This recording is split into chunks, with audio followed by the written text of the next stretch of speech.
Halo Healthy Squad, sudah berapa banyak mitos soal vaksin yang pernah kamu dengar? Apa yang paling umum? Pasti soal bayi yang meninggal mendadak setelah divaksin.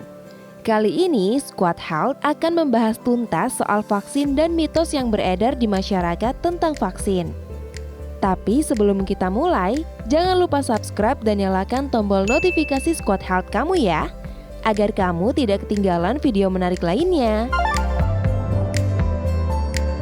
Meski secara ilmiah vaksin terbukti efektif dan aman digunakan, masih banyak mitos-mitos yang beredar secara liar di masyarakat.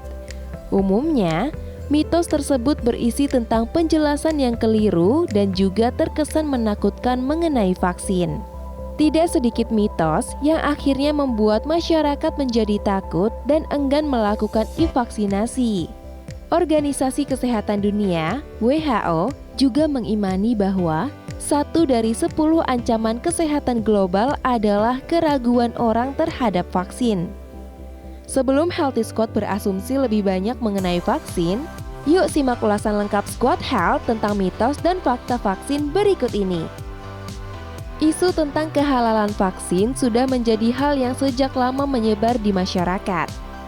Faktanya, menurut Dr. Windy Kresnawati, yang merupakan dokter spesialis anak dari Yayasan Orang Tua Peduli, pro kontra vaksin sebetulnya justru terjadi hanya di Indonesia saja.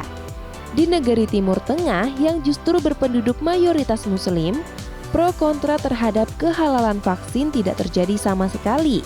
Semua masyarakat dunia pun sepakat bahwa pentingnya vaksin untuk menekan penyebaran infeksi penyakit tertentu. Dan Healthy Squad, tahukah kamu bahwa sebelum seorang pergi berhaji, mereka juga mendapatkan vaksin? Jadi, keraguan soal vaksin halal atau haram justru terdengar cukup aneh. Pemicu isu halal dan haram vaksin sebenarnya ada pada enzim tripsin. Enzim ini dipinjam dari enzim babi untuk menghasilkan komponen vaksin yang tepat saat panen vaksin dilakukan. Masyarakat perlu memahami bahwa tidak ada bagian babi yang masuk dalam vaksin. Enzim ini akan dimurnikan kembali sehingga komponen perantara tidak ikut masuk pada vaksin. Jadi bisa dikatakan vaksin sepenuhnya aman dan halal untuk digunakan. Nah, kalau Healthy Squad ragu karena vaksin mengandung bahan berbahaya atau merkuri, sepertinya perlu disadari bahwa keraguan ini adalah hal yang sangat tidak beralasan. Faktanya, vaksin mengandung bahan-bahan yang aman untuk tubuh manusia. Vaksin juga menggunakan bahan alami yang mengandung dosis rendah. Bahkan, beberapa bahan vaksin didapat dari lingkungan sekitar. Contohnya, thimerosal merupakan senyawa yang mengandung merkuri. Senyawa ini adalah pengawet yang banyak digunakan untuk vaksin multidosis. Namun nyatanya, tubuh kita secara alami sudah biasa terpapar merkuri dari susu, makanan laut, atau cairan lensa kontak. Selain itu, tidak ada bukti yang menyatakan bahwa jumlah thimerosal di dalam vaksin dapat menimbulkan masalah kesehatan. Saat ini juga sudah banyak vaksin dosis tunggal yang mengurangi penggunaan thimerosal di dalam bahannya, sehingga vaksin tetap aman digunakan. Tidak ada kaitannya antara kandungan vaksin terhadap autisme anak. Hal ini sudah terbukti pada penelitian mendalam dan panjang, bahkan hingga lebih dari 10 tahun.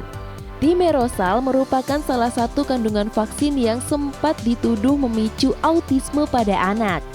Thimerosal ini berfungsi sebagai pengawet vaksin. Menurut penelitian yang dilakukan oleh American Academy of Pediatrics, tidak ada penelitian yang menyatakan bahwa merkuri adalah sumber utama penyebab autisme. Merkuri memang mungkin saja bisa menyebabkan autisme, tapi dalam kadar yang tinggi. Sedangkan dalam vaksin kadarnya sangat sedikit. Peneliti juga melihat kadar thimerosal pada tubuh anak autis dan anak non-autis. Hasilnya tidak ada perbedaan di antara keduanya. Hal ini semakin menguatkan bahwa thimerosal tidak menyebabkan autisme, melainkan genetika yang menyebabkan autisme. Dan pada kasus kematian mendadak, ilmuwan masih belum tahu pasti penyebab sindrom kematian bayi mendadak atau SIDS atau Sudden Infant Death Syndrome.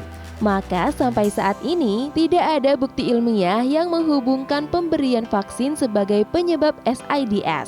Gaya hidup sehat memang salah satu cara yang dapat dilakukan untuk mencegah diri dari terinfeksi penyakit tertentu. Tapi bukan berarti bisa menjaga diri dari kemungkinan terinfeksi. Penyakit yang mudah menginfeksi manusia akan tetap bisa menyerang orang tersebut, meski dia memiliki gaya hidup yang sehat atau menjalani hidup yang sangat bersih.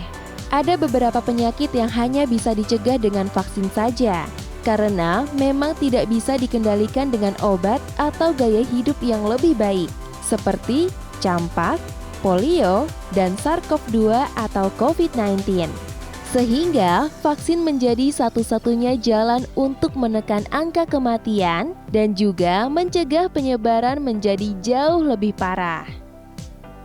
Banyak infeksi penyakit yang beresiko mengalami komplikasi serius, bahkan menyebabkan kematian.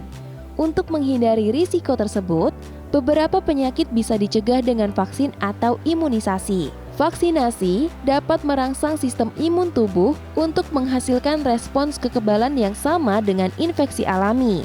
Akan tetapi, vaksinasi tidak akan menyebabkan seseorang benar-benar tertular penyakit atau bahkan mengalami komplikasi. Vaksin memang tidak sepenuhnya mencegah seseorang dari kemungkinannya untuk terinfeksi dari sebuah virus.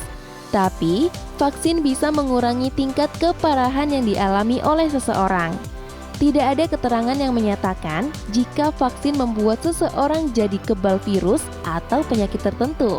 Seseorang tetap bisa terinfeksi, hanya saja gejala yang dialaminya tidak parah dan kemungkinan selamatnya masih cukup tinggi.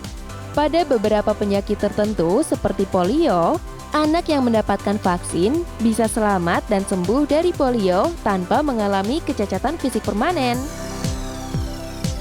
Healthy Squad. Sebagai informasi, tidak ada penelitian yang menunjukkan bahwa vaksin bisa menyebabkan seseorang sakit saat divaksin atau tertular penyakit lain setelah melakukan vaksin. Risiko vaksin menyebarkan penyakit sangatlah kecil. Sebagian besar vaksin adalah virus atau bakteri yang dinonaktifkan atau dimatikan. Jadi tidak mungkin tertular penyakit dari vaksin. Beberapa vaksin pada dasarnya mengandung organisme hidup.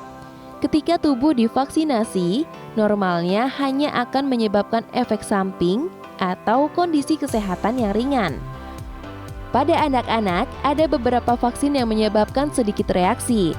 Misalnya, vaksin cacar air dapat menyebabkan ruam di tubuh anak, tetapi hanya beberapa bintik yang muncul.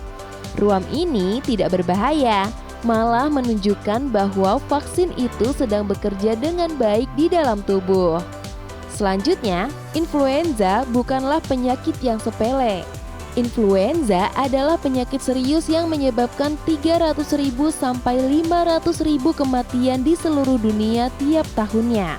Wanita hamil, anak kecil, lansia dengan tingkat kesehatan yang kurang, dan siapapun dengan penyakit kronis seperti asma atau penyakit jantung lebih berisiko mengalami infeksi serius dan mematikan.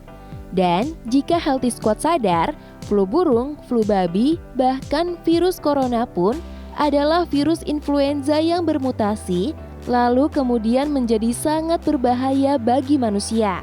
Ketiga virus ini tidak lagi hanya sekedar batuk pilek dan demam biasa, tapi bisa menyebabkan kematian dalam waktu yang singkat. Untuk itulah, melakukan vaksin menjadi sangat penting. Karena dengan melakukan vaksin, kita telah mencegah penularan virus jadi makin meluas dan melindungi orang yang kita sayangi. Gimana Healthy Squad? Kamu sudah semakin paham bukan tentang mitos dan fakta vaksin yang sebenarnya? Oh ya Healthy Squad, kamu juga jangan lupa mensukseskan program vaksinasi pemerintah ya, untuk mencegah penyebaran virus corona. Dengan berpartisipasi dalam program ini, itu artinya kamu telah berperan besar mempercepat masa pandemi ini untuk segera berakhir. Jangan lupa untuk like, share, subscribe, dan nyalain tombol notifikasi Squad Health Biar kamu selalu update sama video-video terbaru kita, follow juga semua akun sosial media Squad Health ya. See you!